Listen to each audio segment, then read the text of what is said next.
You think, yeah, coming in off two Ironman wins this year and, you know, such a good 70.3 campaign as well over in the US, it's, you know, it does. It obviously it gives you confidence. I think if you were standing here and said it didn't, then, you know, you'd be lying to yourself. But you come in here feeling good about, it's not necessarily confidence from the event, but I think it's confidence in everything. You know, your training you've been doing, where you've based yourself and the events you've selected. So, you know, it's sort of in a way, it's sort of a package deal of confidence coming into the event next weekend. Trust what you know and trust what you've been doing in the past and trust what's worked in the past. There's no need to keep altering things, and I think it goes back to the age-old thing, if it's not broken, don't fix it. So pretty much went back to a simple form of training. I like routine. I don't like to change things up a lot. I like to know where things are at. I like to run, you know, down the street, and once I get to the third tree, know whether I'm 5 seconds up, 5 seconds down, and I'll come back and do it next week. And it's interesting that, you know, the different people you come in contact with our sport. And, you know, another good friend of mine, Matt Tritton, he's actually a golf caddy for Jeff Ogilvy, said, hey, how about you go and chat to this friend of mine called Moose, who lives down the Mornington Peninsula, and Moose is married, you know, in long story short, to Cara Black, who plays on the ATTV tennis tour, who's the Black brothers' sister. And then Moose ended up working for Pete Sampras for 6 years as a mental coach. So, you know, we went down the Mornington Peninsula, went for a few surfs with him, and I wouldn't say I had appointments with him, but it was just nice to hang out in the surf and chat and, you know, barbecue and a few beers. And no, he points you in the right direction of there's no point thinking about winning races if you're not in the position to win. So, and then it comes back to, you know, enjoying the races and just making sure that you're giving 100% of what you've got. Like it's nothing new, but you give 100% of what you've got on that day, and then in the last half an hour, if you're in the position to win, think about winning. But until then, you know, if I'm in 7th spot at half an hour to go, then maybe I think about coming 6th. But, you know, keeping things realistic, keeping things in check, and making sure that, you know, if something goes wrong, it's automatically, rather than thinking the worst, it's changing your mindset to think, well, how can I make this better? I guess keeping one foot in front of the other instead of looking over your shoulder the whole day.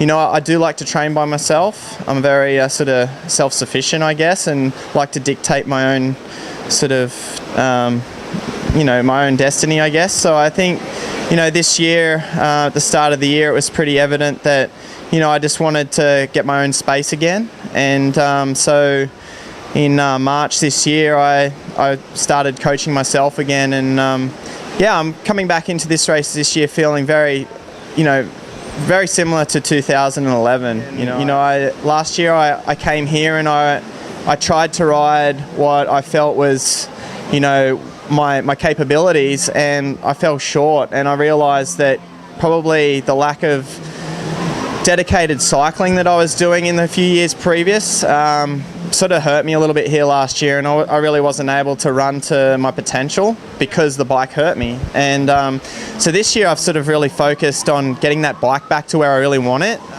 That last 60 kilometres here is obviously the most crucial part of the race. I think any sort of wasted energy trying to lead in that first 2 or 3 hours of this event is going to hurt you. And I think that was just a big learning lesson last year. I was just, you know, over eager to try and, you know, stamp some authority on the dictating the pace of the race. And so this year I think you'll see me race a bit more patient, a bit smarter. And, you know, I know that I'm running really well. So, you know, I've just, you know, my dad and my girlfriend Beth and other people that I've sort of been, you know, training with recently have sort of really told me to back my run too. So I think, you know, being confident in riding strong but having a good run is going to be a key this year.